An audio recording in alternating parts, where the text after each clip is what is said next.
Hello everyone. तो आज हम एक नए लेक्चर में हैं, फंक्शनिंग ऑफ इंडियन डेमोक्रेसी जो चैप्टर है हमारा उसके। तो हमने कितने पॉइंट्स कर लिए थे। हम बेसिकली इस टॉपिक पे थे, वन सेकेंड, हम इस टॉपिक पे थे अपने organisation of the Supreme Court, है ना, इस पे थे हमने। उसमें हमने देखा था कि बेसिकली सुप्रीम कोर्ट की कुछ मतलब उसमें जो मेन पॉइंट्स है, जैसे कि नंबर ऑफ जजेस, तो हमारे जजेस कितने होते हैं, कौन कौन उन्हें सिलेक्ट करता है, बेसिकली प्रेसिडेंट, ठीक है। और अपॉइंटमेंट ऑफ जजेस, हाँ, अपॉइंटमेंट ऑफ जजेस मतलब कौन उनको अपॉइंट करता है, क्वालिफिकेशन ऑफ द जजेस की क्या क्वालिफिकेशन होनी चाहिए, कितने पढ़े लिखे जज होने चाहिए, कितना उनका एक्सपीरियंस होना चाहिए। तो हमने देख चुका है कि किसी भी हाई कोर्ट में जो है 5 साल तक के लिए उन्होंने कोई ना कोई काम करा होना चाहिए। और अगर वो जज नहीं है पहले, तो अगर कोई एडवोकेट है तो एडवोकेट को कितना काम करना होना चाहिए, 10 साल तक का काम उसके वर्क एक्सपीरियंस होना चाहिए किसी हाई कोर्ट में, ठीक है। तब जाके वो एलिजिबल होगा सुप्रीम कोर्ट में जज बनने के लिए। तो हम ये सारी चीजें देख चुके हैं। अब हमको क्या करना है, हमको ये अपने फोर्थ पॉइंट पे जाना है। अच्छा, मैंने इसके पॉइंट्स लिखवाए थे क्या? मैंने इसके पॉइंट्स नहीं लिखवाए थे शायद, तो मैं इसके पॉइंट्स लिखवा देती हूँ तुम लोगों को।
ठीक है, तो यहाँ पे क्या बोल रहे हैं हम, नंबर ऑफ जजेस की बात हमने करी है।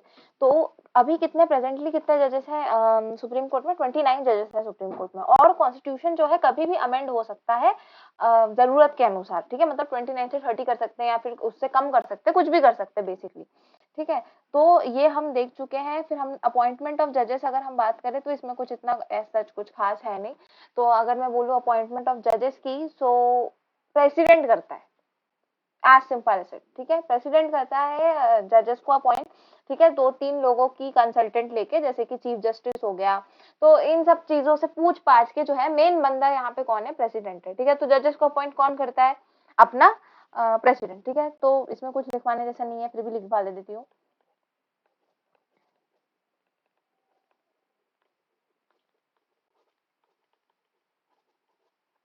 कौन करता है? प्रेसिडेंट, ठीक है। उसके बाद अगर अपन देखें क्वालिफिकेशन ऑफ द जजेस के बारे में, तो क्वालिफिकेशन के बारे में भी कुछ इतना बताने लायक नहीं है। मैं बहुत ही शॉर्ट में बता रही हूँ तुम लोगों को।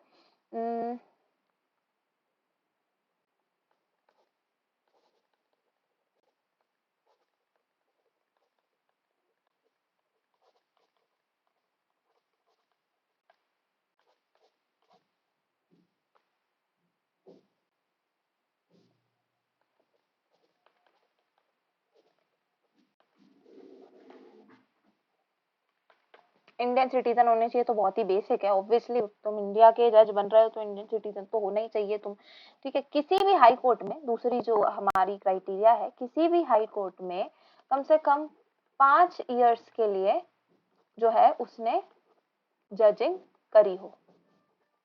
समझ में आया? नहीं तो इफ एडवोकेट, अगर एडवोकेट है, वकील अगर है, तो कितनी? 10 इयर्स एक्सपीरियंस,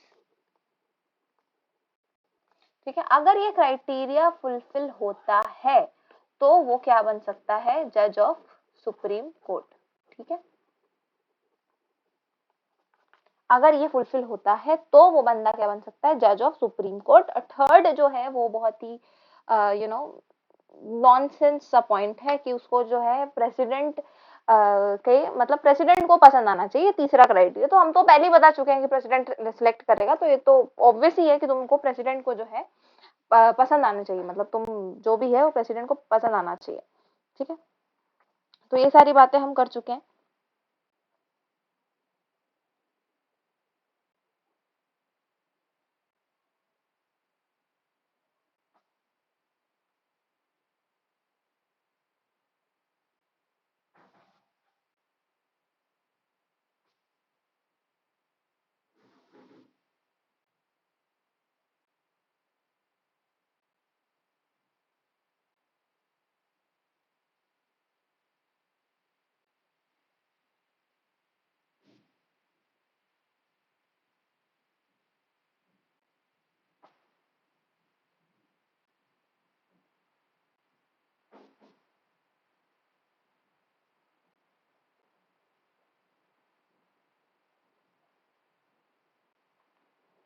सॉरी, वो किसी इश्यू आ गया था।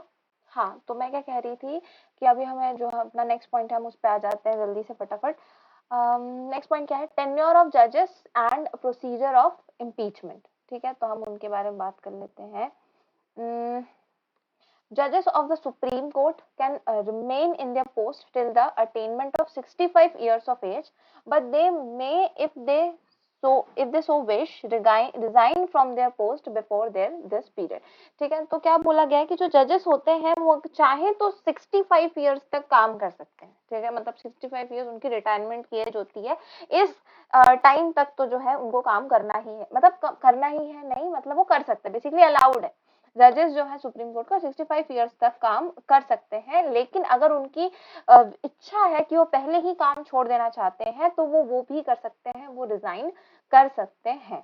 ठीक है, if both the House of Parliament in same session request the President by passing a resolution by two-third majority of members present and voting to remove a judge on the ground of proved misbehavior or incapacity, in that case the President may order the judge to tender resignation from his her post। ठीक है, तो ये पूरे बड़े से paragraph का इतना सा मतलब है कि अगर अगर जो है तो अपना जो कोई भी जज है जिसने कुछ भी उल्टा सीधा काम किया या फिर अच्छे से बिहेव नहीं किया या उसकी वो अच्छी जजिंग नहीं कर रहा है, तो जो है उसके ऊपर जो है एक कार्यवाही बैठाई जा सकती है। टू थर्ड मेजोरिटी होनी चाहिए।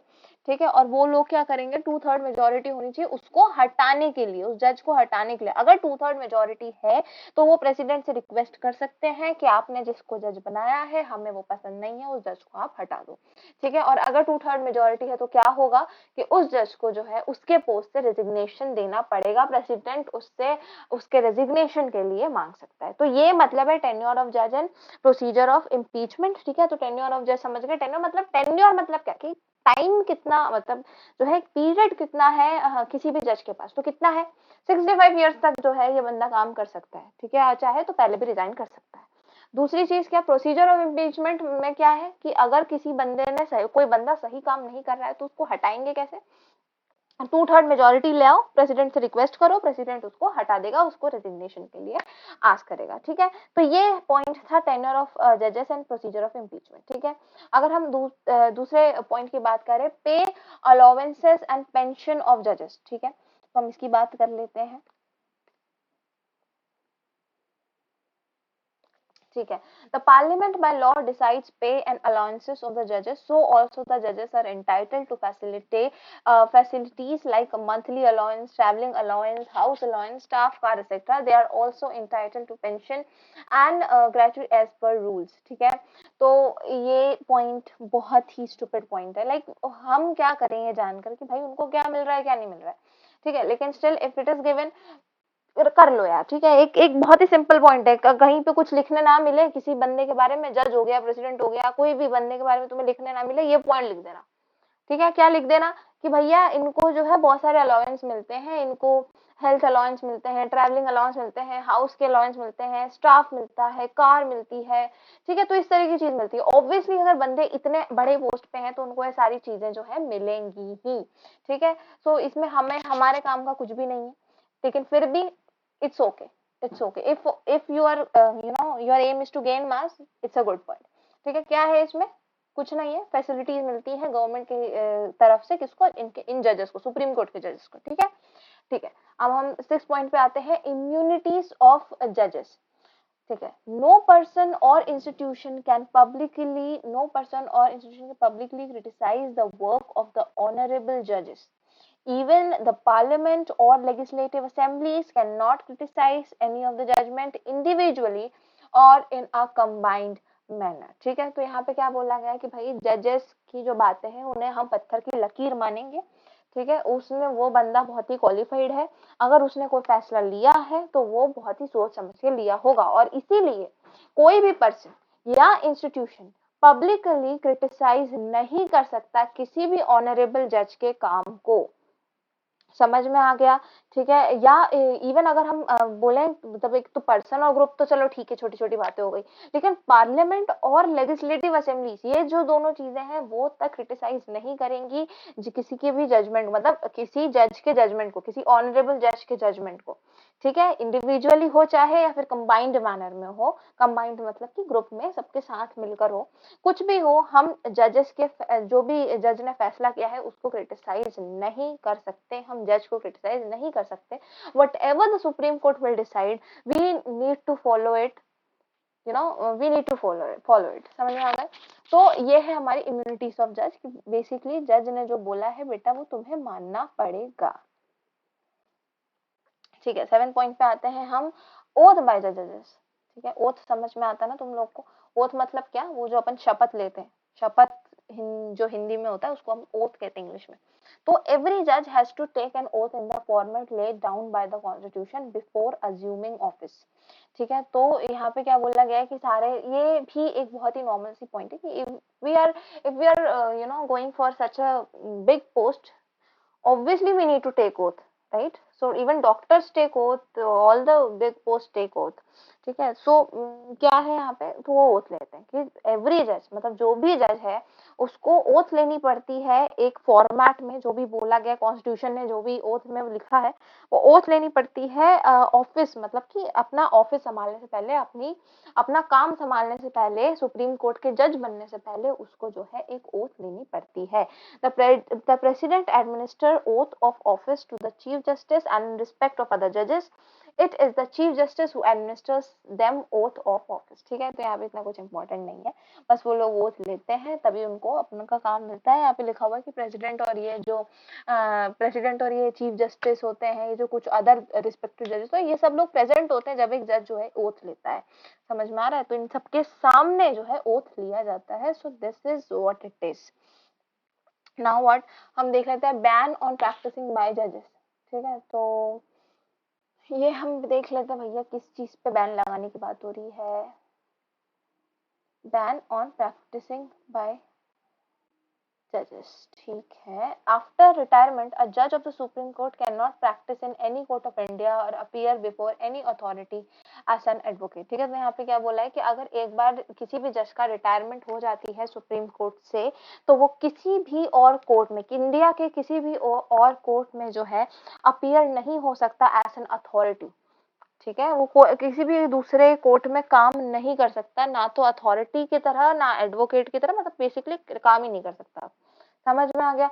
तो अगर हम एक पूरा एक इसको थोड़ा समराइज करें तो हम देख सकते हैं कि सबसे पहले तो उन्होंने नंबर ऑफ जजेस की बात करी। तो भैया आर्टिकल 124 फर्स्ट में जो है कॉन्स्टिट्यूशन के नंबर ऑफ जजेस की बात करी गई है कि कितने जजेस होने चाहिए सुप्रीम कोर्ट में। तो प्रेजेंटली जो है 29 जजेस हैं, लेकिन ये कॉन्स्टिट्यूशन जो है कभी भी बदला जा सकता है, ये बहुत ही फ्लेक्सिबल जो है लॉ है, ठीक है। अपॉइंटमेंट ऑफ जजेस की बात अगर हम करें तो प्रेसिडेंट करता है, जैसे कि मैं बता चुकी हूँ। क्वालिफिकेशन ऑफ द जजेस, 5 साल की जजिंग होनी चाहिए किसी हाई कोर्ट में, नहीं तो 10 साल का एडवोकेट, अगर एडवोकेट हो तो 10 साल का एक्सपीरियंस होना चाहिए। टेन्योर ऑफ जजेस एंड प्रोसीजर ऑफ इम्पीचमेंट की बात करें तो 65 ईयर्स तक जो है कोई भी जज काम कर सकता है सुप्रीम कोर्ट में, चाहे तो पहले भी रिजाइन कर सकता है। और अगर किसी भी जज को लोगों को हटाना है तो 2/3 मेजोरिटी चाहिए, प्रेसिडेंट से जाकर रिक्वेस्ट करो, प्रेसिडेंट जो है वो उस जज को रिजिग्नेशन दे देंगे, मतलब रेसिग्नेशन मांग लेंगे उससे, बेसिकली उसको काम से निकाल देंगे।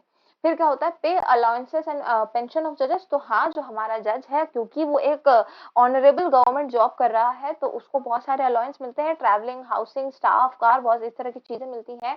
और उसके साथ साथ उसको पेंशन भी मिलती है उसके काम छोड़ने के बाद। ठीक है। देन व्हाट, इम्यूनिटीज ऑफ जजेस में हमने देखा कि हम किसी भी जज को जो है क्रिटिसाइज नहीं कर सकते, उसके किसी फैसले को क्रिटिसाइज नहीं कर सकते इन पब्लिक। ठीक है। तो ये हमने देखा इन पब्लिक और लाइक पर्सनली और बाय ग्रुप, लेकिन तुम क्रिटिसाइज नहीं कर सकते, तुम्हें मानना पड़ेगा। ओथ बाय द जजेस, अगर हम उसकी बात करें तो जो कोई भी जज अगर अपना ऑफिस पकड़ता है, मतलब अपना काम, एक जज बनता है बेसिकली सुप्रीम कोर्ट में, तो उसको सबसे पहले जो है ओथ लेनी पड़ती है। और इस ओथ को एडमिनिस्टर करता है, प्रेसिडेंट करते हैं, चीफ जस्टिस करते हैं, और जो बाकी अदर जजेस होते हैं सुप्रीम कोर्ट के, वो भी इस ओथ को एडमिनिस्टर करते हैं। ठीक है। बैन ऑन प्रैक्टिसिंग बाय जजेस, मतलब कि एक बार कोई जज जो है सुप्रीम कोर्ट से रिजिग्नेशन दे देता है, निकल जाता है, तो वो पूरे इंडिया में कहीं पर भी काम नहीं कर सकता, अथॉरिटी नहीं बन सकता, एडवोकेट नहीं बन सकता।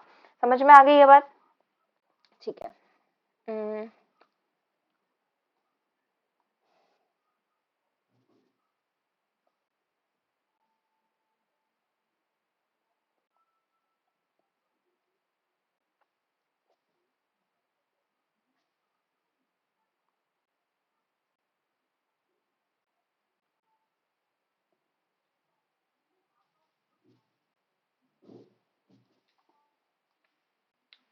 तो हम अब लिख लेते हैं थोड़ा।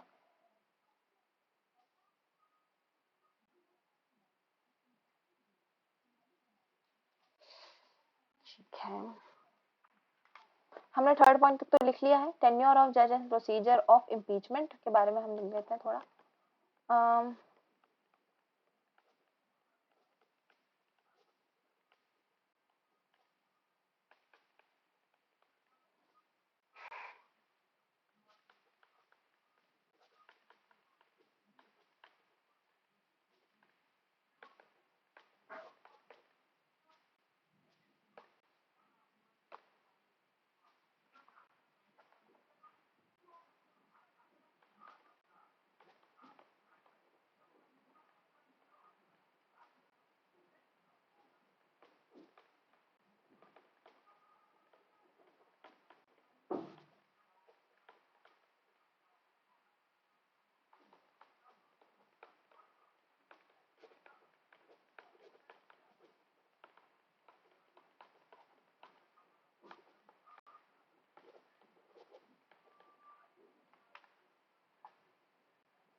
ठीक है। तो इसके बारे में भी देख लेते हैं कि भैया जजेस की रिटायरमेंट एज कितनी होती है, 65। उससे पहले भी वो जो है बेसिकली रिजाइन कर सकते हैं। Both the houses of parliament अगर रिक्वेस्ट करे प्रेसिडेंट से 2/3 मेजोरिटी के साथ कि एक जज को रिमूव करना है कुछ प्रूफ वगैरह के साथ कि भैया जो जज था वो तो उल्टे सीधे काम कर रहा था, तो प्रेसिडेंट जो है वो रेजिग्नेशन मांग लेगा जज से। ठीक है, फिर अपन 5th पॉइंट पे आते हैं।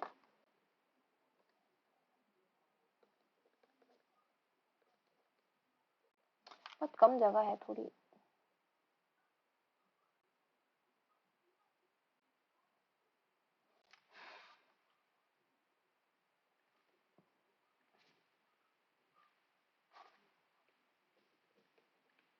आई don't think this point is relevant, मुझे इसको लिखवाने की जरूरत है।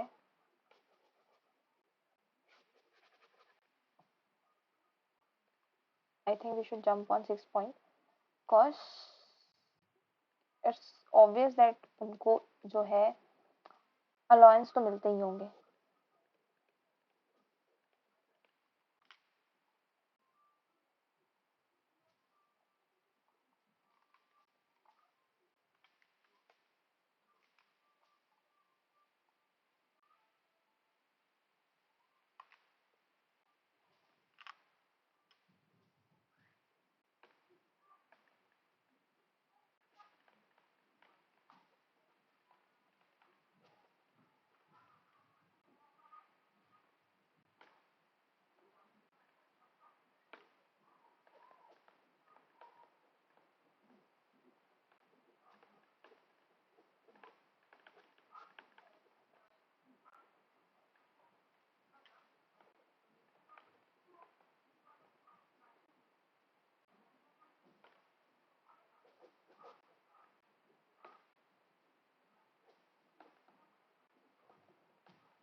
ये भी आई डोंट थिंक ये लिखवाने की जरूरत है, बहुत ही सिंपल है कि भैया ओथ लेता है अपनी पोस्ट पकड़ने से पहले, और प्रेसिडेंट और चीफ ऑफ मतलब चीफ जस्टिस ये सारे जो लोग हैं वो अटेंड करते हैं इस ओथ को। ठीक है, बैन और प्रैक्टिसिंग बाय जजेस कि भैया एक बार जो है एक बंदे ने रिटायरमेंट कर ली है अपनी सुप्रीम कोर्ट से, रिजाइन कर चुका है तो और वो कहीं काम नहीं करेगा। ठीक है, तो ये सारे समझ में आ ही चुके होंगे तुम लोगों को।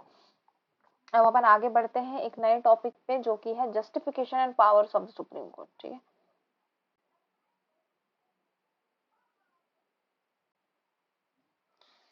so justification and power of the supreme court. The powers of the supreme court are as under original jurisdiction. Such disputes which do not go in other courts of the country are put up only in and put up only in supreme court of India. ठीक है,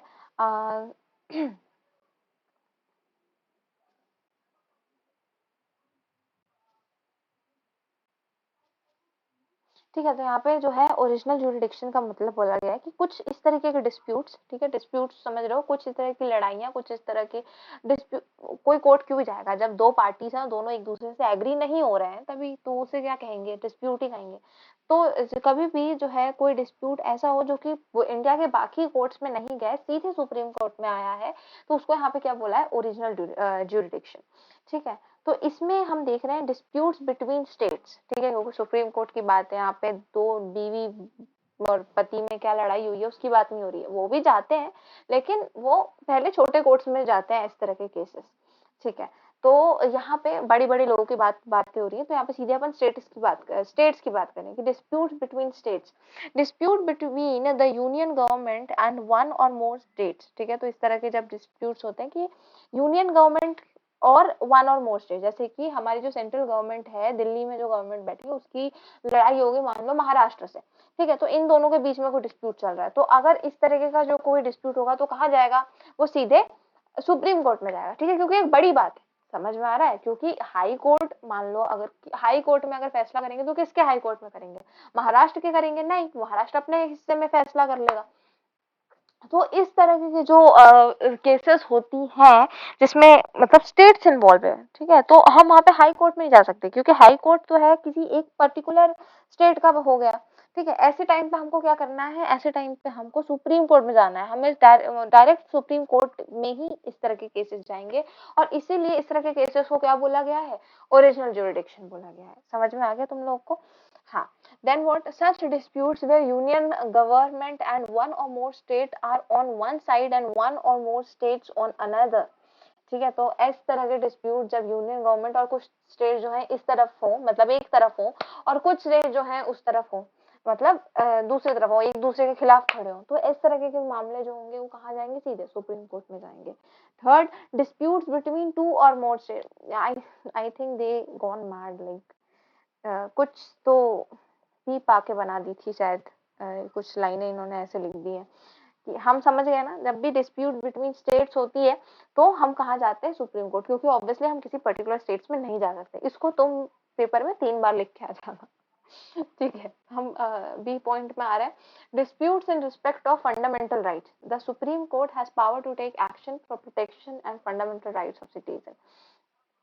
ठीक है, तो यहाँ पे क्या बात हो रही है कि disputes in respect of fundamental right, मतलब फंडामेंटल राइट्स की अगर डिस्प्यूट्स होती है तो सुप्रीम कोर्ट के पास पावर है कि वो इस तरह के मामलों में एक्शन ले सकती है।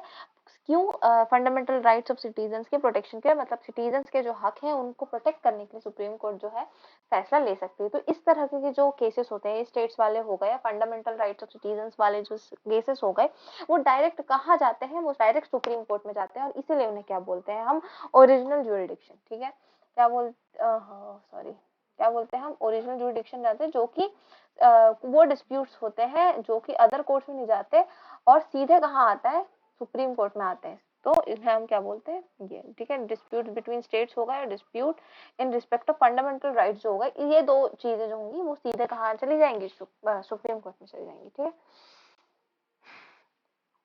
है, आगे करते हैं अपन।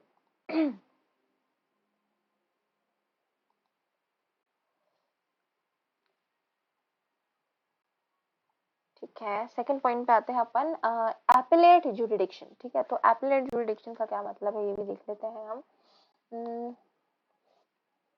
Appellate, the Supreme Court is the highest and the final court of appeal of the country. The Supreme Court has a power to hear following appeals: constitutional appeals, civil appeals, criminal appeals, special appeals. ठीक है, तो भैया appellate jurisdiction में इन्होंने क्या बोला है कि सुप्रीम कोर्ट जो है वो तो फाइनल कोर्ट है, ठीक है, फाइनल कोर्ट है, इसके ऊपर कोई कोर्ट नहीं है। तो ये क्या क्या मामले देख सकता है, सबसे पहले तो कॉन्स्टिट्यूशनल अपील्स, ठीक है, कि कॉन्स्टिट्यूशन के ऊपर कोई अपील हो तो उसके लिए, सिविल अपील्स हैं, क्रिमिनल अपील्स हैं, और फिर कुछ स्पेशल अपील्स, मतलब कुछ स्पेशल केसेस जो हैं उनको भी कौन देखेगा, अपना सुप्रीम कोर्ट जो है देखेगा।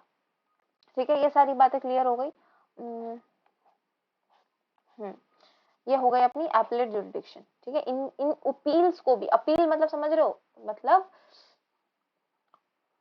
आवाज, बेसिकली हम कह सकते हैं, हमने वहां पे जाके अपनी बात रखी, हमने अपील करा है। ठीक है, देन व्हाट, थर्ड में जाते हैं अपन कंसल्टेटिव फंक्शन। ठीक है,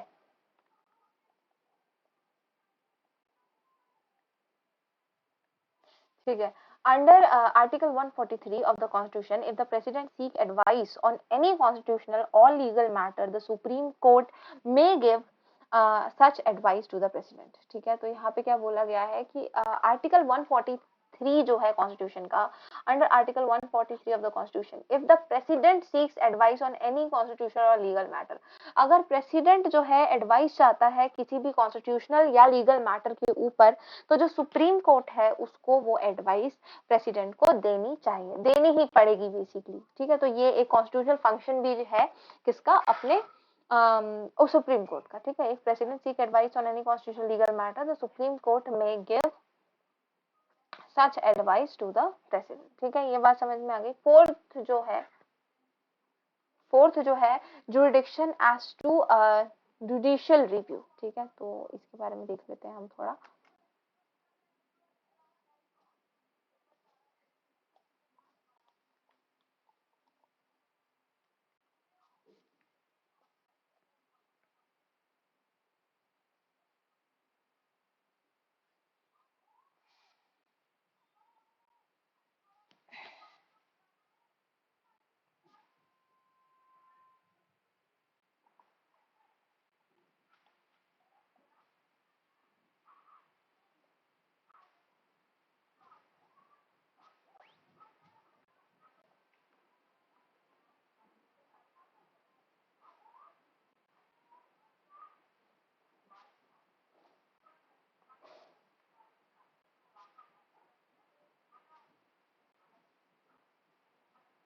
हाँ, तो हम क्या कर रहे थे, jurisdiction as to judicial review. So the Supreme Court has the power to examine the validity of laws and administrative orders passed by Parliament and state assemblies and see whether they are in accordance with the constitutional provision or not. Throughout this power, the Supreme Court protects the Constitution. Through this power, the Supreme Court protects the Constitution. ठीक है, तो यहाँ पे क्या बोला है कि supreme court जो है उसके पास ये पावर है, सॉरी,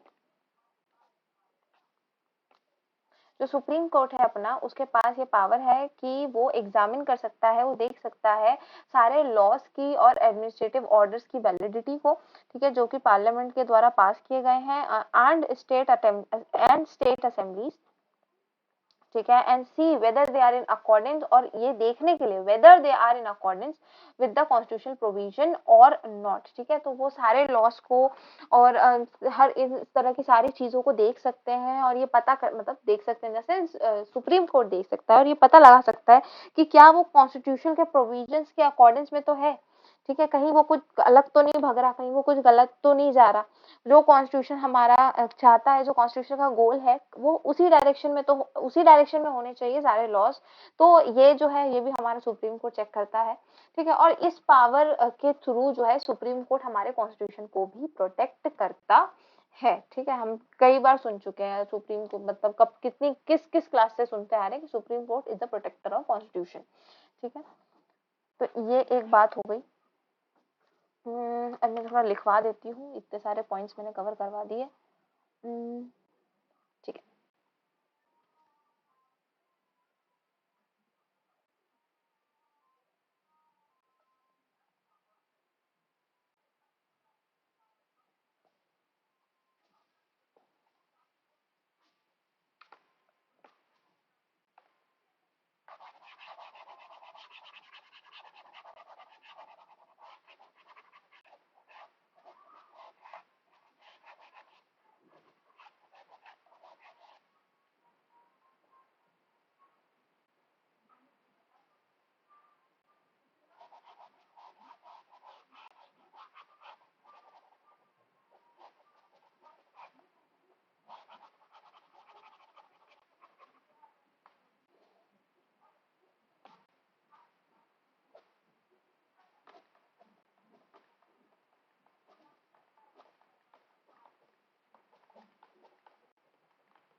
ठीक है, तो हमने सबसे पहले देखा कि सबसे पहला जो अपना था वो क्या था, ओरिजिनल जुरिडिक्शन।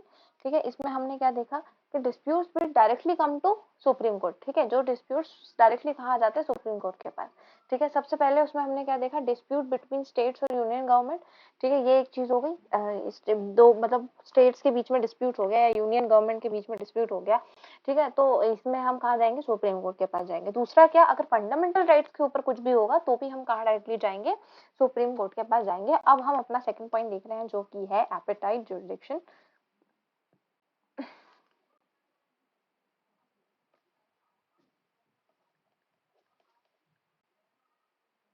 एपेटाइट बोलू, सॉरी, एपिलेट।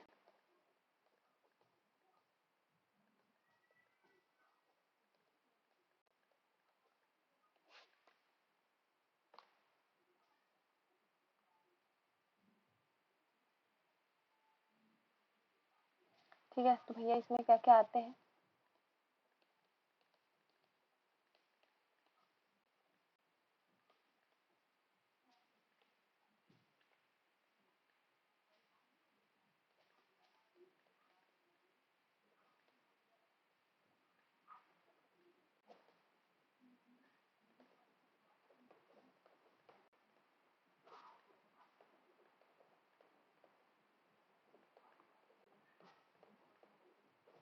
ठीक है, ये चार जो चीजें हैं वही तुम्हें याद रखना है, यही जो चीजें हैं वो किसमें आती है, एपेलेट जुरिडिक्शन में। ठीक है, थर्ड अपन आते हैं कॉन्स्टिट्यूशनल, कॉन्स्टिट्यूशनल फंक्शन।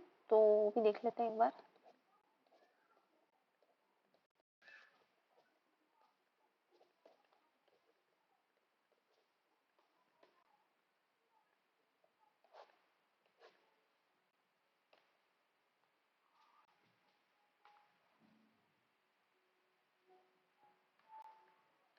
ठीक है, तो यहाँ पर किसकी बात हो रही है, 143 जो आर्टिकल है उसके अकॉर्डिंग क्या, इफ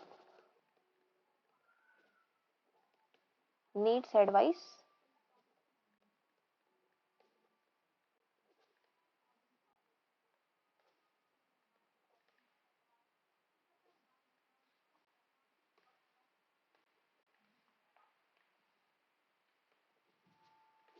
मस्ट गिव इट। समझ में आ गया। ठीक है, ये कॉन्स्टिट्यूशनल फंक्शन में क्या बोला गया है यहाँ पे कि भाई आर्टिकल 143 के अकॉर्डिंग अगर प्रेसिडेंट को सुप्रीम कोर्ट की एडवाइस चाहिए होगी तो सुप्रीम कोर्ट को उसको एडवाइस दे देनी चाहिए। ठीक है, फोर्थ क्या है, jurisdiction as to judicial review. तो इसको भी देख लेते हैं, फोर्थ पॉइंट जो है हमारा।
क्या लिख रही हूँ मैं भी।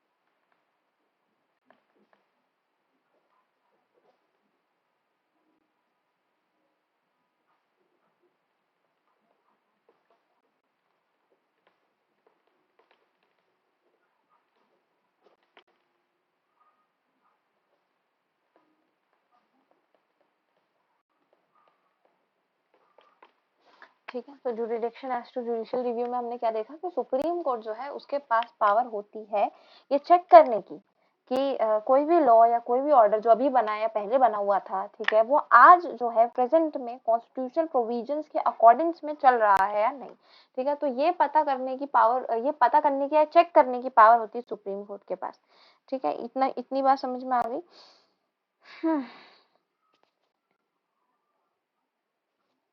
आगे बढ़ते हैं हम।